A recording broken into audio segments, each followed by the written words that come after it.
Indeed, today is a new dawn because it marks the end of one era and the beginning of another. Still, it's with mixed emotions that we announce to you today is the official day for the demolition of the great CLFFM sanctuary. Well, just like the name suggests, it has stood out as a city of transformation. People that came to this place, lives that came to this place, never remain the same. In this place, we've seen God do so much. And today we will be sharing with you how it has all happened, the testimonies that have occurred in this place, and the things that the Lord has done. But before that, one thing that I know is that every journey has a story.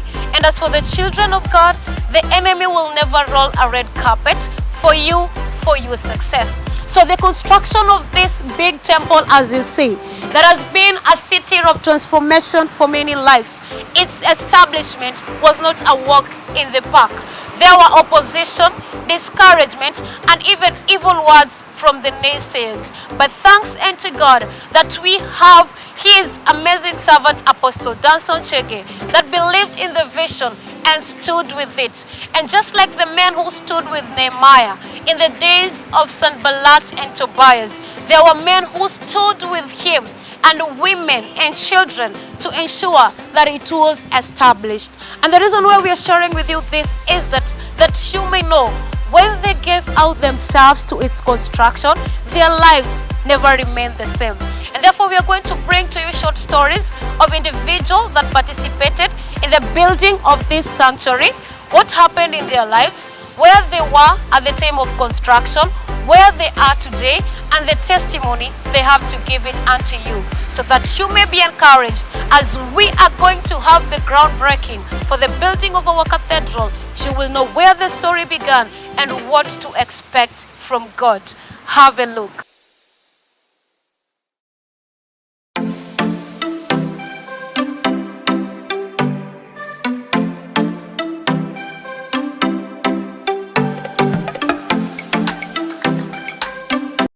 Well, just to begin with, I have with me one of the legends in this ministry. Actually, the vision bearers, the pillars that have been from the beginning on where the journey began, the stages that have been there, the challenges that they've had to encounter. Actually, he's a first-hand witness because he's been part of everything that has been happening. And he will be sharing with us the journey, how it has been. Remember, I said every journey has a story. So he'll just be sharing with us the story on how it all began, from where it all began, everything they have to go through, and up to where we are right now. So karibu sana Bwana George, and share with us how it has all been. Karibu. Okay, thank you so much. Kwa majina naitwa George Ichu. Nimeokoka na mpenda Kristo, na Kristo ndiye mwokozi wa maisha yangu. And I am a married man, one wife, and me and my family, we serve in this ministry. And on Kingdom Service, I serve as a chief usher in this church.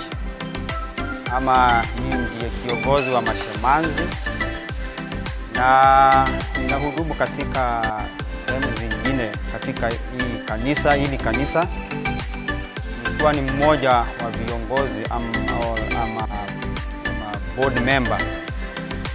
Na kile nitasema ya kwamba nitasimulia kidogo, hadithi kidogo kuhusu hili kanisa, pale tulianzia mpaka hapo tumefika. Manake mimi ni mmoja wa wale tulikuweko tangia mwanzo wakati hii huduma ilipoanza. Nisema ya kwamba hii huduma kwa wale labda maybe hawajui tulianzia wapi. Ilianzia mnamo April 2016. That is with 9 members. Ilianzishwa na mtume ama Apostle Danson pamoja na mke wake, familia yake, na kulikuwa na familia ya Simon na mke wake, na pia Steven na mke wake na wafanyikazi wao. So it was a ministry that was started by 9 members, na by then kulikuwa na challenge nyingi sana ambazo zilikuweko pale. Na for those who don't know the geographical location ama pahali hili kanisa lilianzia, tulianzia pale ukiwa Kahawa West pale stage hapo sokoni, direct opposite kuna hiyo nyumba mpya hapo ilijengwa. By then hiyo nyumba haikuwa pale, tulikuwa on the 2nd floor. Hapo ndio tulianzia with a lot of challenges. Parking ilikuwa issue na kulikuwa na pingamizi mingi sana, na tulikuwa bado tunapingwa na wale wanafanya biashara pale. Hata kupata parking, anytime tunakuwa na mgeni wa kuja kuhubiri, hiyo siku tunakuwa na a lot of challenges and a lot of resistance from neighbors. Na niseme ya kwamba hata kujenga lile kanisa, manake tulianzia tukiwa wachache sana, ilikuwa shida. Raising funds, kupata watu wa kufanya kazi. Now I can imagine a church of 9 members and now you want to build. It is not easy. It took the grace of God. Na ninashukuru Mungu kwa sababu ya ile neema aliachilia, manake hata kama kulikuwa na vita na pingamizi nyingi sana, we made it. Na hiyo ilichukua neema ya Mungu. Na niseme ya kwamba on January, that is 2019, tukapatiwa notice ya kwamba tumepatiwa mwezi mmoja wa kuhama pale. And it was shocking, na haikuwa jambo rahisi hata kidogo, manake mnaambiwa muhame na mwezi mmoja. Now having 1 month to relocate, and we now relocate to a place where we don't know. So wakati landlord alitupatia ile notice, ilikuwa jambo ambalo lilikuwa gumu kwetu sana, na ikawa ni lazima tungetafuta pahali ya kuhamia, enough space, pahali ambapo hata tukihamia hapo tunaweza jenga. And I want to thank God because of one family, Pastor Simon na mke wake ndiye aliweza kupata pahali, this place now we are. And that is one family that contributed a lot kwetu sisi kuhamia hapa, but God is faithful kwa sababu tuliweza kuhama na huo mwezi mmoja. I remember it was January, we were fasting, 21 days of prayer and fasting. Money was a problem, and I remember some of church members, they had to dedicate their work. Mtu anaacha kazi yake anakuja hapa kufanya kazi. Wengine wale ambao hawangeweza kutupatia financial support, walijipatiana wao wenyewe kufanya kazi hapa. I remember when we were putting up this structure, now the steel structure, kusimamisha chuma za ujenzi wa hili kanisa. I remember that night, wale mafundi walifanya kazi mpaka saa 9 ya usiku. That's how tough it was. And remember, we are fasting. You have not eaten. Now wale ambao hawangeweza kutupatia msaada wa aina nyingine, they supplied us with water to make us running. Now that's how the journey was tough. We have only 1 month to relocate, and we have members here, tuko na washirika hapa, na ni lazima tuwapeleke pahali pengine. Now God is faithful, all that tuweza we made it, na tukaweza kuhamia hapa after 1 month. Okay, officially we relocated to this place on March 10th, that is 2019. Hiyo ndio ile siku kamili tulihamia hapa. Then from there tukaanza kufanya ibada zetu na tukaendelea na ibada zetu, although Nikirudi nyuma kidogo, wakati tulikuwa tunajenga hapa, there is something that happened ambayo ilikuwa karibu ituvuje moyo. It took the grace of God. Tulikuwa na issue na county government of Kiambu and the county government of Nairobi. So there was a mix-up.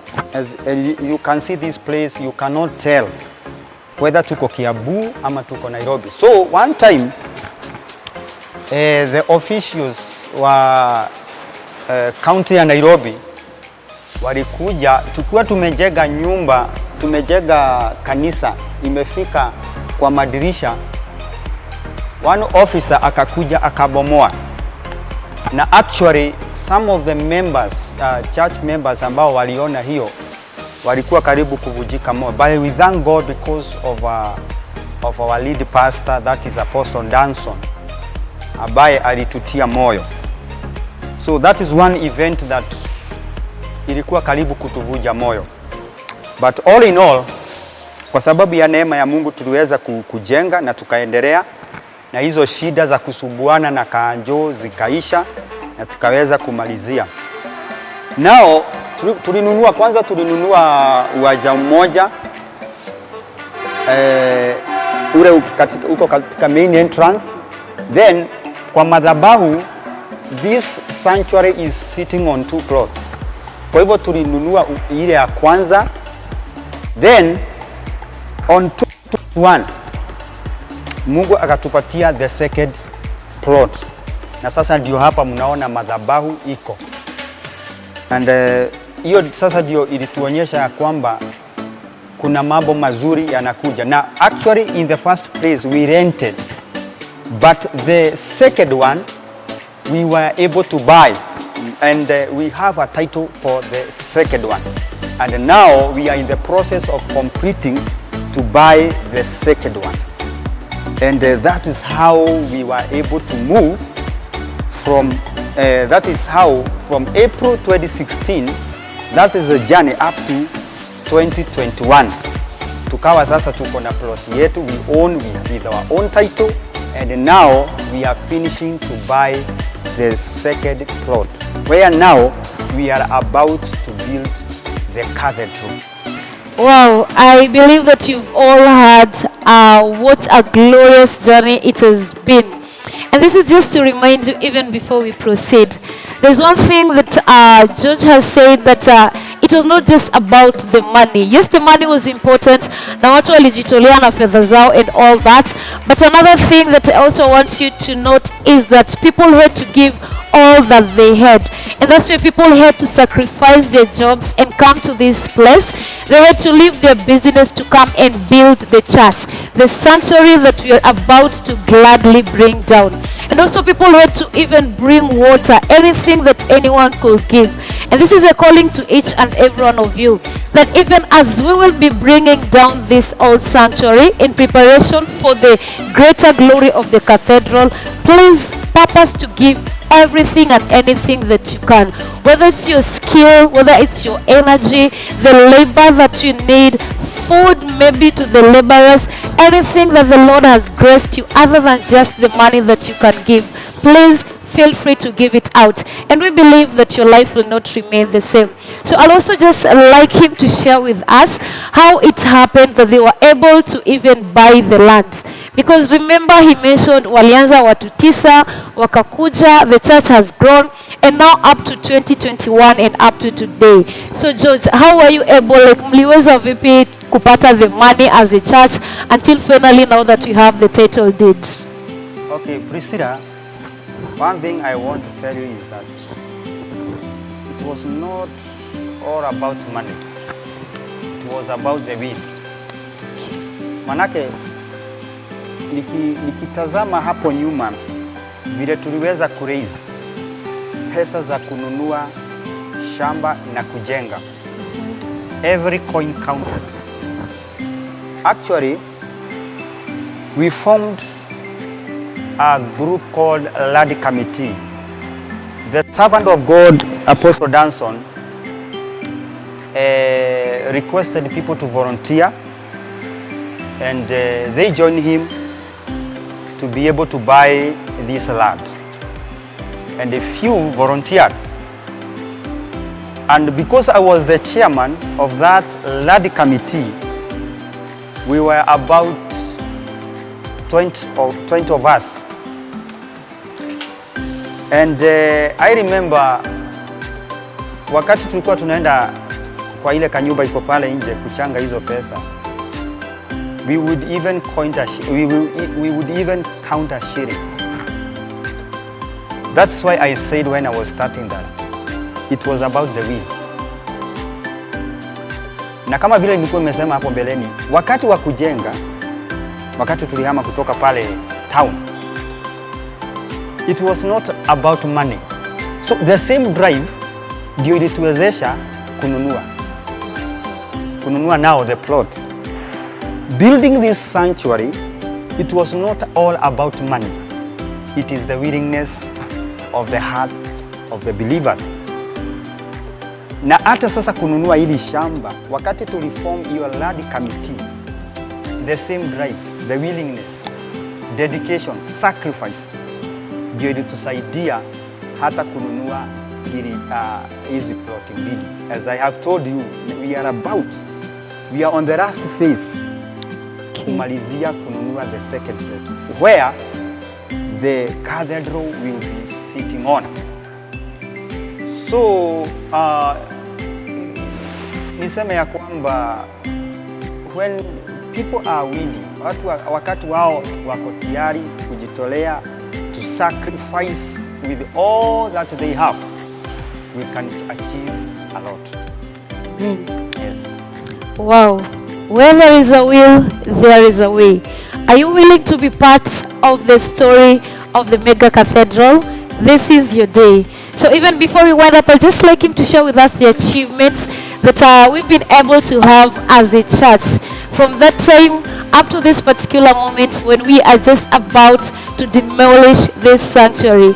So come on, share na sisi, what are just those achievements that you can say that indeed the Lord has done it for us and it is marvelous in our eyes? Okay, thank you so much, Priscilla. One of the achievements is, nikumbuka nilisema ya kwamba the ministry started with 9 members. Watu 9 peke yake. I am the chief usher here, and normally I count all, I know the population. Right now, currently the population. Right now, we are a tune of 300 adults, and the children is above 100. By then, I remember because we used to buy yogurts for the children, you know, we would buy like 20 pieces.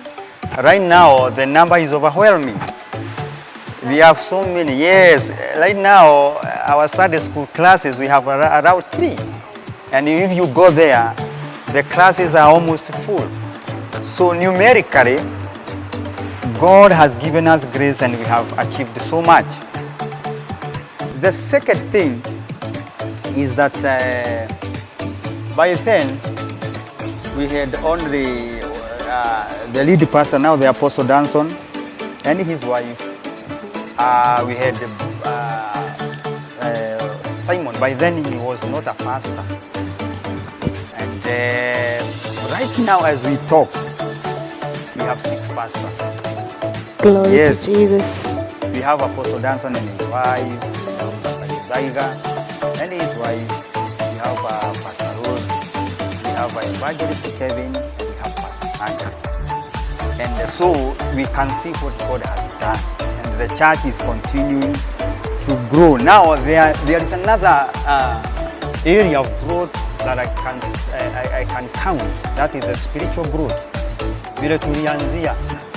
Najua bereni kulikuwa na ile attitude ya watu kupimia. Unaona, kwanza kukuja kupima. Kuona kunaendaje. Yes. What do they believe in? Yeah.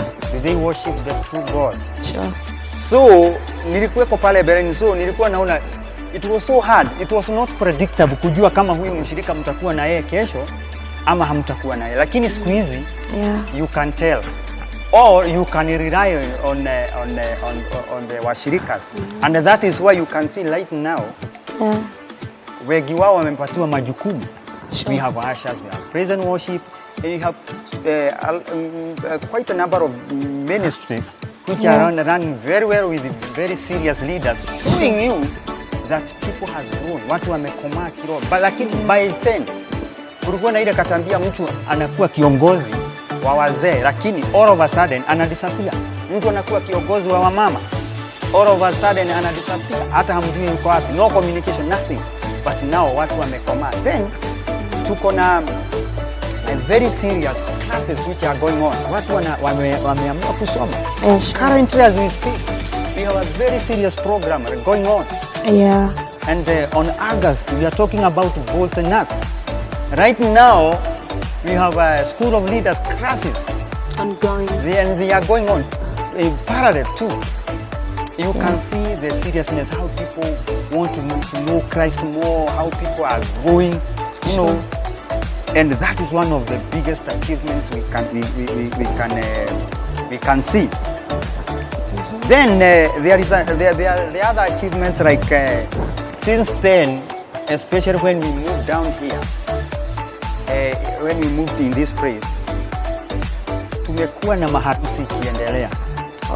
Actually hapa kanisani kuna watu wanaweza simama wengi wakwambia mimi nilifanyia harusi wapi? Nilifanyia hapa.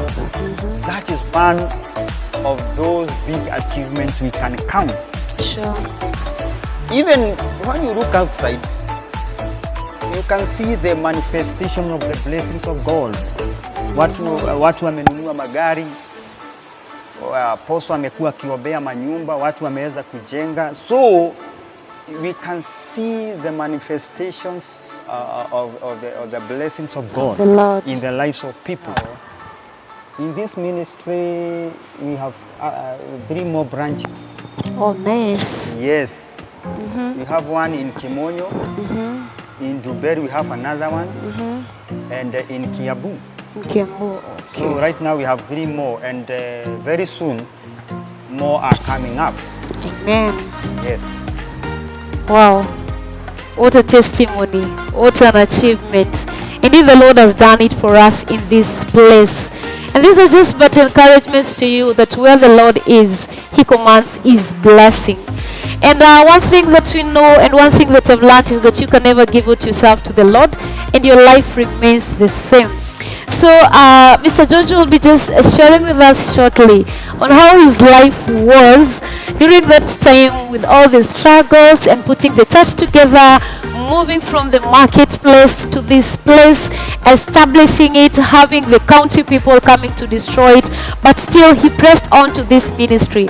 When others were leaving, he has been here all this while. So he'll just be sharing with us how his life was, the things that God has done for him, just as an expression that indeed God is faithful. So Bwana George, tuambie tu kiasi venye maisha yako ilikuwa, venye iko sahihi na vitu zenye Mungu amekutendea kulingana na venye umejitoa kutumika kwa hii huduma. Okay, thank you so much, Priscilla. Let me tell you that I was about to give up. That's the truth.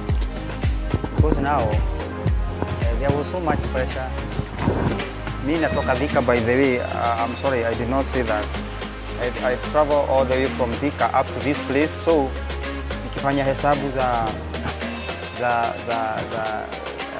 kufuel gari, you know, unakuja hapa usiku by 6:30, latest 6:30 unakuwa hapa na unakuwa sasa wewe ndio wa mwisho na uko 6 ukielekea 7 ndio unatoka hapa. So nilikuwa nimeona kama it's overwhelming, but I thank God because of the grace that He has released upon myself and my family. Just as I said, that me and my wife and my children, this is where we fellowship.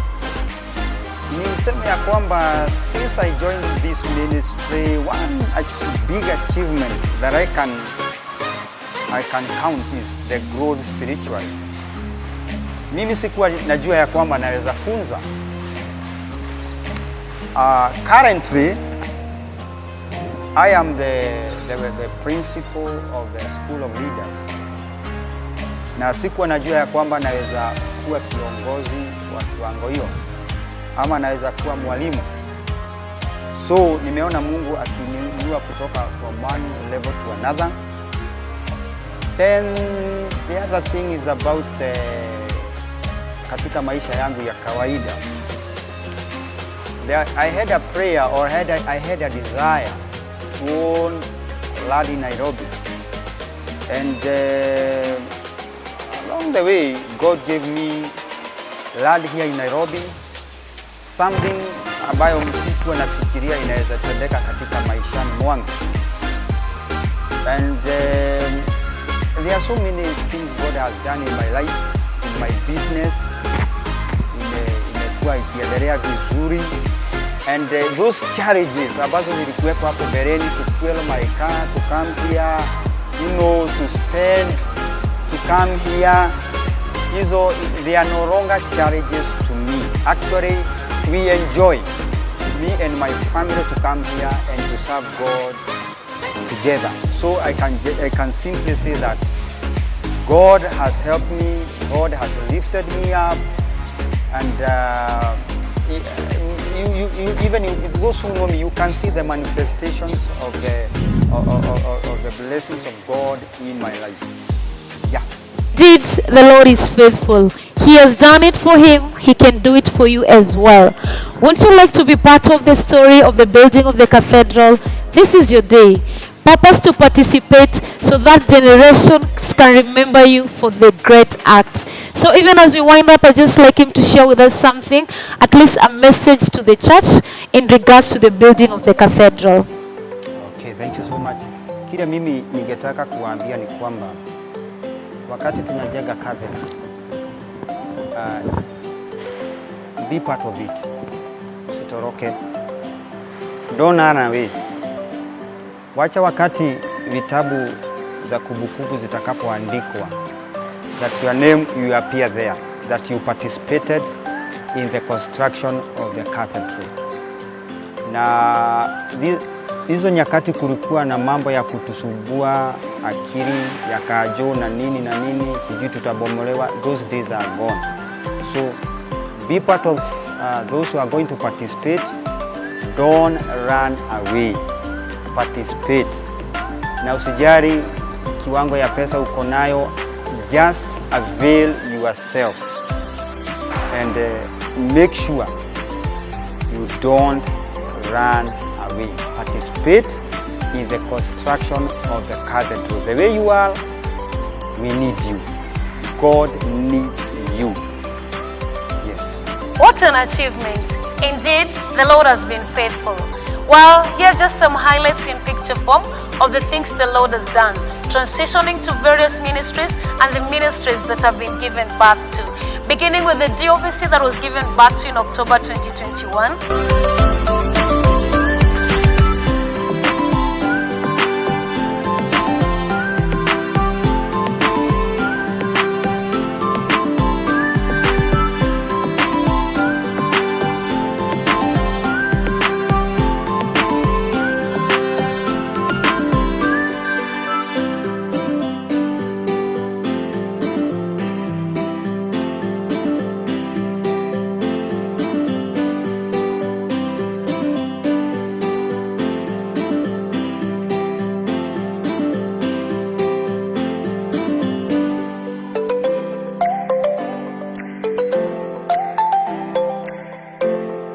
The youth ministry or the youth Sunday service that has been happening.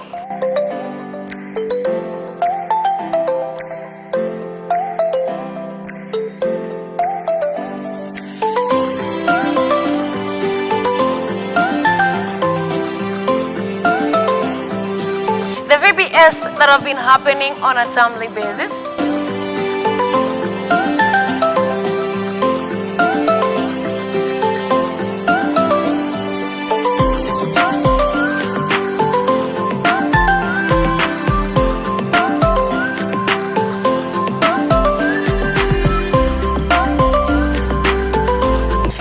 Getting the ordination that ushered 3 faithful servants of God into the pastoral office.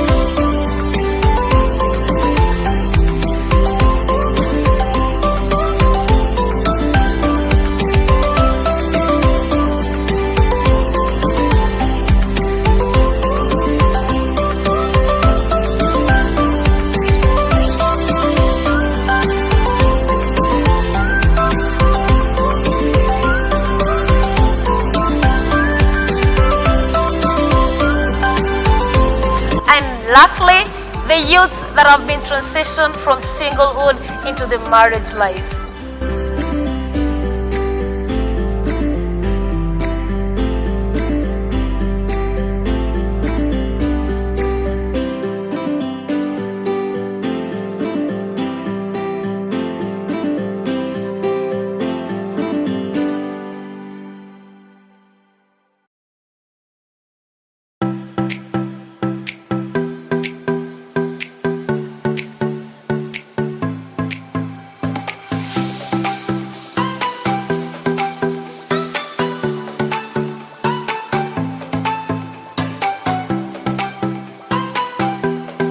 Well, indeed, as a family, we have prayed together.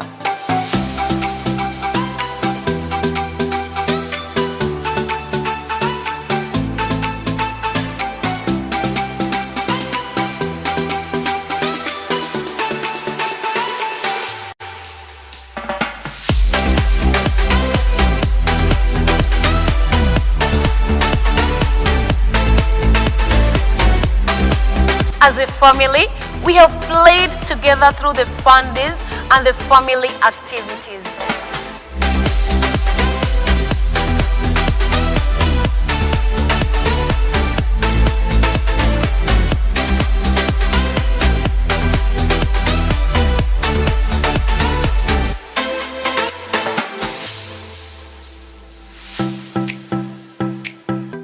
And therefore today, as a family, we call to each and every one of you, let's participate in this, let's do this. The Bible says the glory of the current church shall be greater than that of the former church. Won't you like to participate and be part of the current glory?